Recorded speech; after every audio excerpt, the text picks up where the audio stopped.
साथियों नमस्कार। गढ़वाल की शान न्यूज से वरीश चंद्रा और मैं आज आया हूं कलमिंटाउन चारखंबे में। और आज मेरी मुलाकात हो रही है बहुत ही वरिष्ठ समाज सेविका सुषमा सजवान चौधरी जी से। सबसे पहले चौधरी मैडम नमस्कार। नमस्कार। आपका चैनल में स्वागत है। धन्यवाद।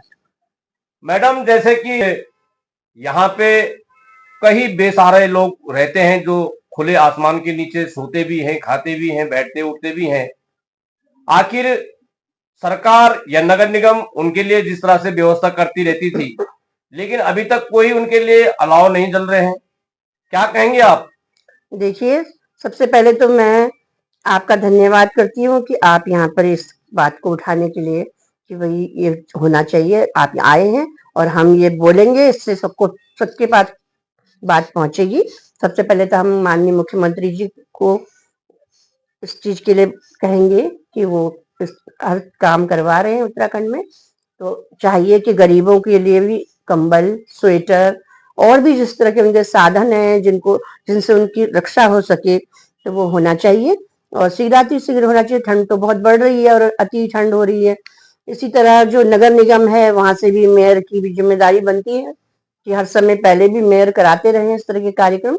और नगर निगम में वहाँ अलाव वगैरह और भी ये जितने भी उनके लिए साधन है, कंबल हैं, स्वेटर हैं, मोजे हैं, टोपियां हैं, सब मिलनी चाहिए उन्हें। रजाई हो सके रजाई मिलनी चाहिए। यही नहीं, हमारे जो बिजनेसमैन है और जो हमारी क्षेत्रीय जनता है जो सक्षम है देने में, तो उनको भी इस तरह का सहयोग कर देना चाहिए। क्योंकि जो है ये दान जो है इस तरह का, ये जरूर होते रहना चाहिए। ऐसी भावना बच्चों के अंदर भी होनी चाहिए कि हमारे माता पिता ये कर रहे हैं तो अच्छी बात कर रहे हैं। तो उनके अंदर स्वतः ही ये जागृति आती है कि हमें भी भविष्य में इस तरह के कार्य करने चाहिए। क्योंकि कई बिजनेसमैन हैं, उनके इसी तरह के बिजनेस हैं, तो नए नहीं तो पुराने भी हो जाते हैं। कोई कई साल पुराने गद्दे रजाइयां हैं, वो उनके काम के नहीं, बिक नहीं रहे, वो गरीबों को दे दो। जिस तरह मैंने दिल्ली में भी लिखा था कि अनाज है वो जो है गरीबों को दे दिया जाए। अनाज सड़ता रहता है, प्याज है, आलू है, सड़ता रहता है, तो गरीबों की रक्षा हो जाती है, उनको दे दिया जाए तो वो समय पे उसका यूज भी हो जाता है ना, तो बाद में वो जानवरों के खाने के लायक भी नहीं रहता। तो इसी तरह हमारे उत्तराखंड में भी होते रहना चाहिए। सबसे पहले तो सरकार की जिम्मेदारी है, सरकार इस चीज को जागृत करे और भी लोगों में।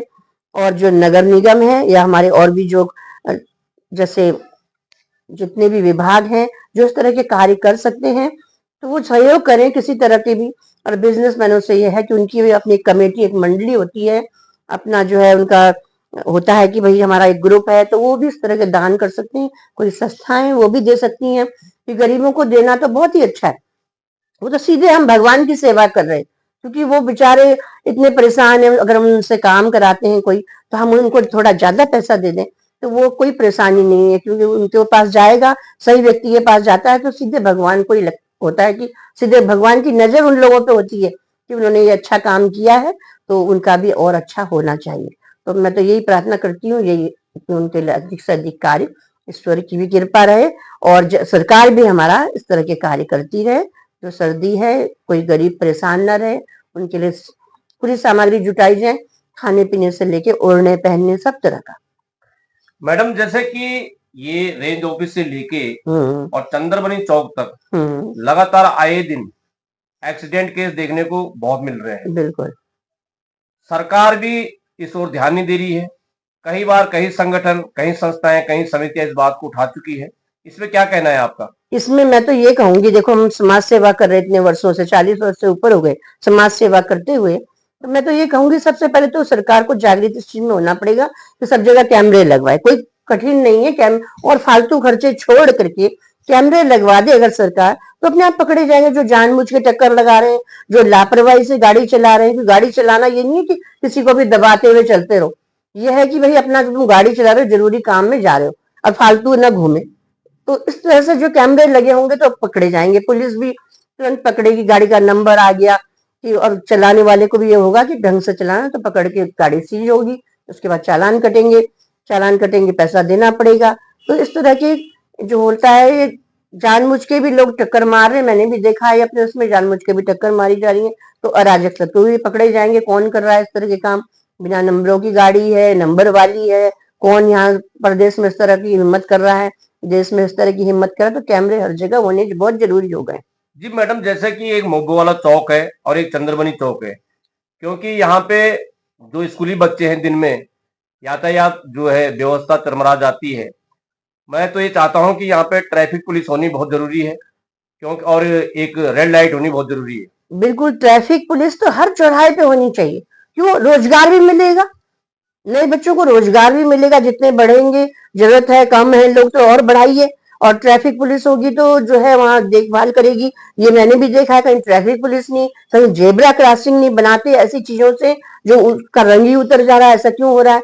बढ़िया रंग से बनाया जाए, जो कि उतरता नहीं है, साल भर तो चले, लेकिन की वैसे उतर गया और हम वहां खड़े, परसों कल कोर्ट जा रहे हैं तो हम खड़े ही खड़े हैं, गाड़ियां चलती जा रही है। तो जेब्रा क्रॉसिंग मेन चौराहों पे भी मैंने देखा नहीं है। मैं तो अपने जो हमारे वकील हैं और चेयरमैन है उधर भी एक खबर दे के आई हूँ कि ये जेब्रा क्रॉसिंग हर जगह होना चाहिए। पहले होता था और बीच में सरकार ने फिर बनवाए थे, लेकिन बरसातों में रंग उतर गया तो फिर से बनवा दे, बरसात के बाद फिर बनना चाहिए। और हर चौराहे पे होना चाहिए। ग्राफिक यूनिवर्सिटी यहाँ भी होना चाहिए और अच्छा होना चाहिए, जैसे कि बच्चे चौराहों पे, मुब्बे वाले चौराहे पे या पोस्ट ऑफिस चौराहा है, यहाँ का चौराहा है, सब जगह आती जाती है आम जनता, जानवर जा रहे हैं, गाय भैंसे भी, कई बार गाय होती हैं वो जा रही है, टक्कर मार के चले जाते, तो वो जो इंसानों के लिए भी अच्छा है। हमारे बेचारे पशु हैं, वो भी अगर जा रहा है कोई तो उसको भी रक्षा हो जाती है। चलिए, आप जो लोग बेसहारे हैं, असहाय लोग हैं, क्योंकि देहरादून में कई रैन बसेरे भी खुले हुए हैं, लेकिन फिर भी रात को जिन लोगों को ये पता नहीं है कि रैन बसेरे भी खुले हुए हैं, फिर भी वो खुले आसमान के नीचे इस ठंड में सड़कों पे सोते हैं। आप सरकार को क्या संदेश देना चाहेंगे? नगर निगम को क्या संदेश देना चाहेंगे आप? हम नगर निगम को और सरकार को ये संदेश देना चाहूंगी मैं कि जिस तरह से अगर लोग हैं, अगर वो सही हैं, स्वस्थ हैं, तो उनको काम भी दिया जाए, उसको उसमें पैसा भी दिया जाए, उनको रैन बसेरा बना करके जगह भी दी जाए, उनको एक रोजगार हो, उनको कपड़े सब पहनने के, खाने पीने का सामान सब दिया जाए, उनसे उनकी जो योग्यता है उसका काम करवाया जाए, उनको बदले में पैसा दिया जाए। उससे क्या है, हमारी एक तो भिक्षावृत्ति भी खत्म होती है। मैंने देखा कई बार भिक्षावृत्ति इतनी हो रही है, अच्छे खासे भी पैसे मांग रहे, भाई पैसा जरूर दो, सब दो, लेकिन उनसे काम ले लो, जो कि वो इधर उधर न घूमे, एक जगह बैठ कर टोकरियां बुनना, बढ़िया थैले बनाना, कोई भी काम हो सकता है। कोई और है जैसे जिस तरह की उसकी योग्यता है वो काम वो कर ले, और उसको सरकार भी ध्यान दे, जगह जगह रोजगार हो जाए। हर चौराहों पे इस तरह की जगह है, जैसे कोई भी टोकरियां बुन करके बेच सकता है, घर में बुन ले वहां बेच ले। तो सरकार को इस तरफ ध्यान देना पड़ेगा। ये मैंने दिल्ली भी लिखा है, अपने प्रधानमंत्री जी के मन की बात में भी लिखा है। बहुत काम हो रहे प्रदेश में, देश में बहुत काम हो रहे, लेकिन जो छूट रखे ना उनको सरकार, यहाँ की सरकार ध्यान दे कि भाई ये क्यों छूटे हुए हैं, इनको कुछ रोजगार नहीं कर सकते हैं काम। कई बूढ़े लोग ऐसे, उन्हें बड़ी योग्यता है, कई चीजों को वो जानते हैं, तो उनका योग्यता पूछ करके उनसे काम लिया जाए, उनको पैसा दिया जाए। ऐसा तो है नहीं कि भाई वो लेटे रहे रैन बसेरों में और कुछ भी नहीं, उनको ना ओढ़ने बिछाने को भी कुछ नहीं मिले, तो वो गलत है। जैसे हमारे गढ़वाल में देखा मैंने, पानी की टंकियां पहुंची हुई है सिमल खेत में, पटना गांव में, वहां पानी ही नहीं है, तो ये तो गलत है ना। मतलब ये अगर विधायक भी ध्यान नहीं दे रहे, वहां कौन है, रेणु बिस्टे कौन है, तो गलत है। वहां पे ध्यान दो भाई, पानी भी पहुंचाओ, लाइट भी पहुंचाओ। कई जगह लाइट नहीं, एक बार मैं गरुड़ चट्टी, मोहन चट्टी इधर से आ रहे तो पुलिस वाले टॉर्च लगा, मैंने कहा भैया लाइट नहीं, बोला ना लाइट तो है नहीं, तो मैंने तुरंत विजया बर्थवाल जी से संपर्क किया, तो वहां अब लाइट है। तो इस तरह की बातें तो ये है ना कि हम लोग उठा रहे हैं, और हम उठा रहे हैं आपके माध्यम से। मैं तो यह है कि कौन उस तरफ ध्यान दे रहा है, तो जो ध्यान दे रहा है मुख्यमंत्री जी ध्यान दे रहे हैं, तो फिर पूरी तरह ध्यान दे। हम तो घर के आंगन तक सड़क मांग ली है दिल्ली से, घर के आंगन तक सड़क चाहिए, तब पलायन रुकेगा, क्योंकि 10 मील 20 मील कौन चलेगा। चलिए, आपने गांव की बात की है, लेकिन गांव को लेके मैं एक बात मैं कहना चाहता हूं कि इस समय गांव में भालू और जंगली जानवरों का बहुत बड़ा आतंक फैला हुआ है। तो आप क्या मैसेज देना चाहेंगे अपनी ओर से सरकार को? देखिए, मैं सरकार को पूरे देश में, प्रधानमंत्री जी के लिए भी बोलना चाहूंगी कि प्रधानमंत्री जी, पहले के लोग बकरियां भेड़ वगैरह पालते थे, तो सर ये जो जानवर है अटैक नहीं करते थे, न किसी आदमी को खाते थे। अगर उन्हें भूख लग रही है, जंगल में कम है, तो वो भेड़ बकरी में से खा लेते थे। अब क्या हो रहा है, जंगल में कुछ नहीं है, ना हिरन है ना खरगोश है। क्यों? पलायन हो गया सब चीज का। जैसे वहां पे चुगान वाले बुलाए जाते थे, वो चुगान वालों को बंद कर दिया। भाई भरोसेमंद चुगान वाले जरूर रखो हर राज्य में, और वो जो आते हैं भेड़ बकरियां, वो गोबर है, वो गाय का, भैंस का, और उसके खाद बनती है। उससे क्या होता है कि पेड़ पौधों के नीचे हरी हरी घास उग जाती है, तो शेर भी रहेगा, वो भी रहेगा, जैसे हिरन है, खरगोश भी रहेगा, उनको छिपने की जगह भी होती है झाड़ियों में। अब क्या है, बस साल के पेड़ लगे हुए हैं, चीड़ के पेड़, नीचे कुछ है ही नहीं, कौन रहेगा? वो जानवर भी सब खत्म हो चुके, भाग लिए, कुछ आदमी इंसानों ने खा लिए, और जो है जंगल में रह गए शेर, बाघ, तेंदुए, सीधे घर में आ रहे हैं, आदमी के बच्चों को पकड़ रहे हैं और इंसानों को पकड़ रहे हैं। वो भी तो भाई घास तो खाएंगे नहीं, वो तो खाएंगे पूरा अपना भोजन। अब चाहे वो आदमियों को खाएं, गाय को खाएं, बड़े बड़े जानवरों को पकड़ रहे। अब जो है इंसान कैसे रहेगा वहां? तो भेड़ बकरियां फ्री दे दो, यहाँ उत्तराखंड सरकार के लिए भी है, जहाँ पे जंगल है, फ्री दो भेड़ बकरियां। आज भी आया है कि एक अस्पताल में घुस गया, अभी सुबह पढ़ रही हूँ मैं अखबार में। तो ऐसे जानवर अस्पताल में क्या, सब जगह मिलेंगे आपको, शादियों के टेंटों में खाना बन रहा वहां होंगे। हम अपने गढ़वाल गए, वहां कुछ ऐसा नॉनवेज बन रहा, तो बाघ भी आया हुआ और तेंदुआ भी आया हुआ। नहीं, जैसे कि पहाड़ में जैसे वन विभाग है, वन कर्मचारी हैं, तो उनको भी ध्यान देना चाहिए। तो ये चीजें क्यों नहीं बोलते कि जंगल में कुछ नहीं है? मैं बोल रही हूँ नहीं है जंगल में कुछ भी। कोई शेर बाघ को आफत नहीं आ रही कि वो शहर में घुसे या किसी टेंट में घुसे, अपने वो शांत रहते हैं, किसी को नहीं छेड़ते। 15 दिन में खाना खाता है शेर बाघ, वो नहीं खाते कि सारा दिन लगे रहो, जैसे हम खा लेते हैं, हम बोलते हैं 3 टाइम खाना है, वो नहीं खाते हैं। लेकिन वो उनको 15 दिन का भी नहीं मिल रहा, वो भूखे मर रहे। उनकी शक्ल देखो, उनकी सेहत देखो, ये वन विभाग को देखना चाहिए। वन विभाग क्या अनजान है इन चीजों से? इतने बड़े बड़े अधिकारी हैं, बढ़िया तनख्वाह ले रहे हैं, हम तो घर में हैं, हम बेरोजगार हैं और सोशल वर्कर हैं, तब भी हम कुछ नहीं बोल रहे, हम अपना स्वरोजगार कर रहे हैं। लेकिन हमको ये पता है कि वो भूखे हैं जानवर, इसलिए वो जंगलों से घरों में आ रहे हैं। तो जंगलों से घर में आ रहे हैं, तो उसका इलाज ये है कि जंगलों में तो जानवरों की उत्पत्ति की जाए। कहीं ज्यादा है, किसी जैसे माना गुजरात में ज्यादा है, किसी और जंगल में ज्यादा है, वहां के लाके यहाँ छोड़े जाए, तभी तो समानता होगी। नहीं तो वो तो सीधे घर में घुस रहे हैं, वो तो पर्यटकों को पकड़ रहे हैं, अपने रिंग मास्टर को पकड़ रहे हैं। क्यों? उनको भोजन चाहिए। नहीं तो कभी सुना नहीं जाता था ऐसे हो रहा, बहुत इत्तेफाक से एक आध किस्सा होता था। अब क्या है, कोई जा रहा मोटरसाइकिल में, उसे पकड़ लिया, कोई जो है बाथरूम जा रहा है, उसे पकड़ लिया। तो ऐसे तो ये तो मजाक हो रही है। क्यों? हमने उनके संग मजाक कर दिए, तो वो भी हमारे संग उसी तरह का बदला आ रहा है। एक बार ये ऐसी फिल्में बन रही थी कि अब वो भी अपना हिस्सा मांगेंगे जानवर, तो हिस्सा क्या, वो इंसानों को पकड़ने लगे। तो अगर हम भेड़ बकरियां पालने वालों को इसमें जंगल में बुलाएं, अब भरोसेमंद को बुला लो, गांव से ही छांट लो, 500 दे दो, 1000 भेड़ बकरियां एक गांव को दे दो, 5000 दे दो, तो ये आदमियों को पकड़ना बंद हो जाएगा और जंगलों में इतनी हो जाएगा ये भेड़ बकरियां की शेर बाघ भी खुश रहेंगे। उनको भी तो अधिकार है जीने का, कि हम ही को अधिकार है कि हम जिएंगे, और उनको वहां जितने हिरन खरगोश है और इंसान लोग मार के शिकार करके वो पूरा कर देंगे उसे, और उनके लिए कुछ भी नहीं रहेगा। तो वो तो फिर आएंगे, कौन रोक सकता है उनको आने से? वो तो अपनी जान की बाजी लगा के आ रहे हैं, लोग मार भी दे रहे हैं उनको जहर वहर दे करके, है नहीं? मैं तो ये देख रही हूँ कि समाज में कुछ हमारे संस्थान हैं जो ध्यान नहीं दे रहे। एक वन विभाग है, बंदरों की टांगे टूट रही हैं, बंदरों की आधी टांग है, बंदरों का एक हाथ है ही नहीं, तो वो क्या करेंगे? कुछ अंदर जंगलों में दो। मैंने तो 19 करोड़ मंगवा रखा है, दिल्ली में लिख करके 19 करोड़ आया है, चिड़ियापुर में बनेगा और जैसे लकोई में बनेगा, इनके लिए, बंदरों के लिए। अब बना है नहीं है, ये उठाइए बात को, क्यों नहीं बना? अगर नहीं बना तो क्यों नहीं बना? ये बंदर घरों में क्यों घूम रहे, वहीं जाकर के दो इन्हें खाना पीना, है नहीं? तो ये है कि उसमें भी बंदरों को क्यों दे रहे हो? क्यों हम नहीं दे रहे किसी बंदर को? मतलब आपका कहना यह है कि वन विभाग और वन विभाग के कर्मचारियों को इस ओर ध्यान देना चाहिए। बिल्कुल ध्यान देना चाहिए। 19 करोड़ जब आया हुआ, ये सब अखबार में आ गया था, 19 करोड़ आ गया। मैं बराबर अखबार पढ़ती हूँ, क्या आया क्या नहीं आया। क्यों? हमने दिल्ली प्रधानमंत्री जी के यहाँ सीधे लिखती हूँ कि बजट नहीं है सुनने के लिए, हम प्रदेश में नहीं भेज रहे चिट्ठी, हम भेज रहे हैं सीधे प्रधानमंत्री कार्यालय में, और कि भाई हमारे इधर प्रदेश में नहीं है, हर प्रदेश को पैसा जाए। मैं तो अपनी संस्था तक भेज रही हूँ, हर प्रदेश को पैसा जाए। क्यों? यहाँ संस्था कब जा रहे थे लोग, भारतीय समाज सेवा देश के नाम की, देश को मिले, हर प्रदेश को पैसा मिल रहा, करोड़ों रुपए। लेकिन वो पैसा अगर नहीं यूज कर रहे हैं, वैसी पढ़ा, एक बार मैंने ऐसा दिया लिख करके दिल्ली, मैंने कहा मायावती जी के जमाने से 45 करोड़ था, हमारी 5 गांवों की ग्राम सभा है, तो उसमें जो है आज तक पैसा नहीं लग रहा था। वो जैसे दिल्ली लिखा, इंक्वायरी बैठी, 45 करोड़ निकला। क्यों दबा रखा है? किसके लिए दबा रखा है? वो तो अधिकारी नहीं कर रहे काम, जो अधिकारी नहीं कर रहे, पहाड़ के अधिकारी रखो वहां जो पैदल चल सके। ये थोड़ी ना वहां बैठे रहेंगे और रजिस्टर बंद, फाइलें बंद और काम नहीं हो रहा। तो मैंने दिल्ली लिख लिख के भेजती रहती हूँ बराबर, और लगता है एक और बार भेजना, रिमाइंडर भेजने पड़ेंगे कि अभी भी रुक रहा है। क्यों हमारी सड़क भी अब जो बन रही है प्रधानमंत्री जी के उससे बन रही है, आधा किलोमीटर रह गया है सिमल खेत में। और जबकि हमारे राज परिवार है, हम मराठे हैं, शिवाजी लोग हमारे पूर्वज है। शिवाजी ने अपनी जवानी में 362 किले बना दिए 34 वर्ष के 35 वर्ष की अवस्था में। तो वो जो 6 किले हमारे आज भी हैं, कुइलीगढ़, कुंजड़ीगढ़, भरपूरगढ़, इस तरह के किले हैं वहाँ 6। तो वो जो आज भी देखने को मिल रहे हैं, लेकिन उनके रख रखाव, उनके लिए जो है वहां की जनता को जब सड़क नहीं होगी, वहां की जनता के लिए जो रोजगार नहीं होगा, तो वो क्या करेंगे, है ना। वहां के बच्चे विदेशों में भी, हमारे परदादाओं के बच्चे, जो नाती पोते सब।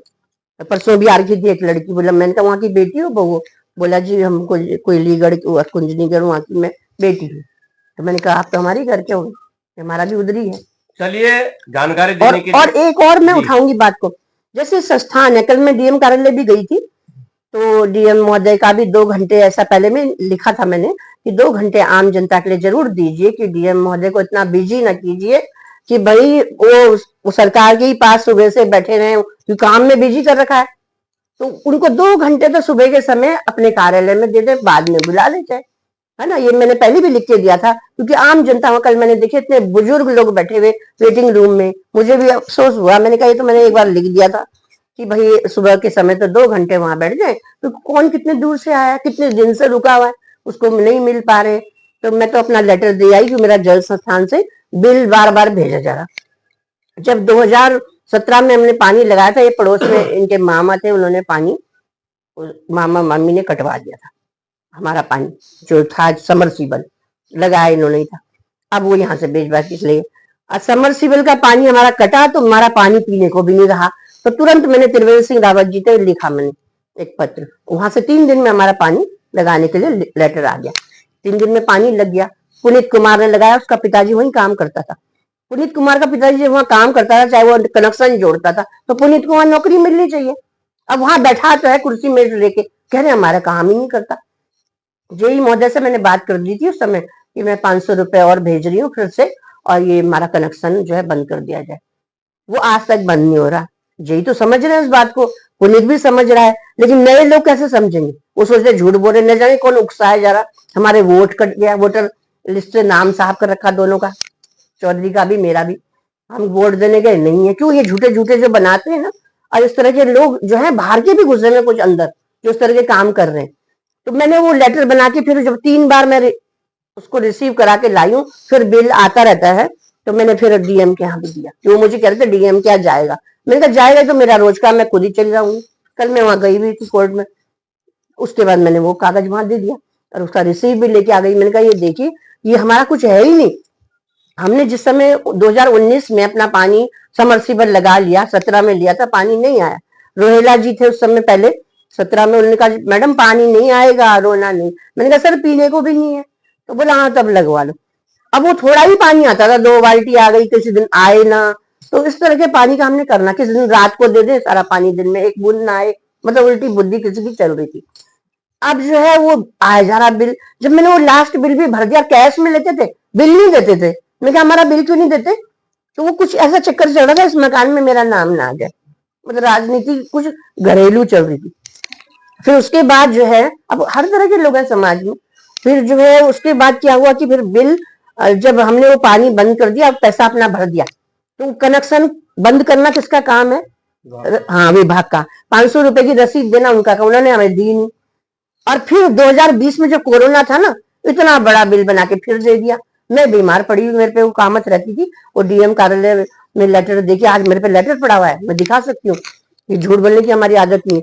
वो उससे हमें भी इन्फेक्शन हो गया, उसको मैंने एडमिट किया दूर में, पहले वेल में एडमिट किया। तो उसके बाद क्या हुआ कि मेरे घर में बिल आ गया। अब मैंने मेरे हस्बैंड को बोला आप जाओ, मैं एक चिट्ठी लिख देती हूँ। लिख दी मैंने, और वहां पे दे के आ जाओ। तो महेंद्र दुकानदार था, वो और ये दोनों गए, तो उन्होंने कहा जी वहीं छोड़ो, वहीं वहीं पेटी में, कोरोना है हम तो नहीं हाथ लगाते, वहां रख दो। रिसीव दिया नहीं। इन्होंने मैसेज भी कर दिया, फोन के मैसेज भी जिंदगी भर तो रहते नहीं, इन्होंने उसको उससे भी भेज दिया, जैसे व्हाट्सएप से। तो जिम्मेदारी किसकी है? वो मुझे रसीद देने की उनकी है ना। वो ड्रॉअर में जो चिट्ठी पड़ी हुई है, क्या वो कबाड़े में डालने के लिए थी? है ना। वो वहां जो मैंने चिट्ठी डाली थी, उसको उन्होंने जो है कहाँ गोल किया, फिर वही चिट्ठी जो है बिना रिसीव का एक कॉपी मेरे पे थी, मैंने उसको फिर वहां लेके गई। 2023 में फिर बिल आ गया। अच्छा, बीच में फिर बिल नहीं आ रहे। फिर रात के 11 बजे मैसेज कौन कर रहा भाई, कभी 9 बजे मैसेज घर में गृह क्लेश करवाने के लिए। तुम तब बिल देने लग गए मुझे, जब मैंने वो समरसीबल लग चुका हमारा, 2019 में लग गया हमारा समरसीबल फिर से, और 20 में जो है कोरोना में हमारे रिसीव नहीं दिया, और फिर बीच में जो है जब हम वहां जाके बोले फिर थोड़े दिन बंद कर दिया, फिर अचानक दिया। सीधा सीधा विभाग को क्या कहना चाहेंगे आप? मैं विभाग को ये कहना चाहूंगी कि आपके जो भी लोग हैं ग्राउंड पे रहिए, और हमारे यहाँ मुआयना कर गए यही कि पानी कटा हुआ। मैंने थाने क्लेमेंट टाउन में कई बार रिपोर्ट करी, पुलिस आई, पुलिस ने चेक किया, पानी नहीं है। तो पानी नहीं है तो पुलिस की भी गवाही हो गई, पानी नहीं है, इनका पानी कटा हुआ है, तो फिर रसीद ले लेना जी उनसे। तो मैंने फिर रसीद के लिए बोला, तो रसीद तो विभाग देगा ना।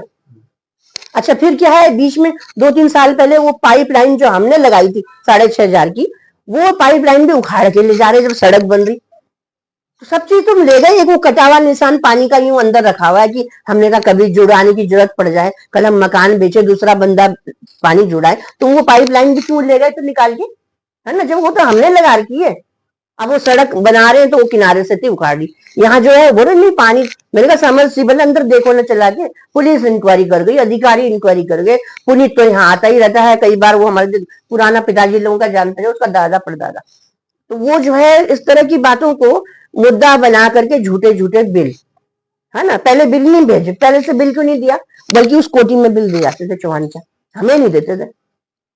तो इस तरह की बातें जो है ये बिल्कुल बर्दाश्त करने योग्य नहीं है। इसके लिए तो हमको बड़ा वहां पे एक वो करना पड़ेगा, धरना प्रदर्शन, और मैं आप लोगों को भी बुलाऊंगी और पत्रकारों को भी बुलाऊंगी, क्योंकि जिसकी भी समस्या मैंने डीएम महोदय के यहाँ लिख के पहले भी दिया हुआ है, डीएम के उधर से मेरी फोटो भी अखबार में छपी थी कि इस बार भी डीएम बहुत बढ़िया काम कर रहे हैं, लेकिन जो विभाग गलतियां कर रहे हैं ना उन विभागों को समझना पड़ेगा। ये हमारा एक ही काम नहीं है, हमें दिल्ली तक पत्र लिखती थी मैं, मेरे अभी रुक रखा है काम, और उससे आम जनता का कितना भला हो रहा है, घर घर में पानी पहुंच गया, हरियाणा टेक्नोलॉजी से पानी, जैसे प्लास्टिक के पाइप लगाते हैं, लोहे के पाइप सड़ जाते हैं। तो ये चीजें मैंने जब लिखी, मोबे वाले में भी कितना कुछ बना। अब पानी की कमी नहीं है क्षेत्रों में, लेकिन ये बिल मेरे लिए क्यों आ रहा है, उसका मुझे धरना प्रदर्शन, ये इतना पैसा देने का मुझे प्रॉब्लम नहीं है, लेकिन गलत पैसा क्यों दूंगी मैं किसी गरीब को दे दूं, उसका पढ़ाई लिखाई के लिए दे दूं, वो अच्छा है ना। ये अपने झूठे बिल भरूं और अपनी समाज सेवा पे कलंक लगाऊं, मैं दूसरों का काम कराती हूँ। एक दिन डीएम कार्यालय से एक महिला गरीब सी मेरे पे आई, सरोज अडवाणी, तो वहां वो थे, वो साउथ इंडियन डीएम थे, आजकल वो किसी दूसरे विभाग में, मेरे को लेटर मोहर लगा हुआ आज भी है, उसका 40,000 का बिल आ रखा था। तो वो गरीब थी तो उसका 20 करवाया, उसका असली बिल था वो, भरा नहीं था, गरीब महिला, कोई रोजगार नहीं, तो विधवा महिला थी। इतनी खुश हुई, आज भी वो लेटर मेरे पे है, और यहाँ मेरा बिल है भी नहीं, तुम जबरदस्ती मेरा भेज रहे कि इसकी समाज सेवा बंद कैसे करें, है ना, अच्छे काम तो करने नहीं है। तो ये इसलिए मैं मुद्दा उठा रही हूँ, क्योंकि न जाने किसके संग हो रहा, झूठे झूठे। चलिए, आप देख रहे हैं गढ़वाल किसान न्यूज। मैडम का कहना यह है कि बिजली और पानी के बिलों में बहुत सारी गड़बड़ियां मिल रही हैं। अगर विभाग अभी भी चेता नहीं तो एनजीओ के माध्यम से इनको धरना प्रदर्शन पे मजबूरन उतरना पड़ेगा। मैडम, आपका जुड़ने के लिए बहुत बहुत धन्यवाद। बिल्कुल, आपका भी धन्यवाद।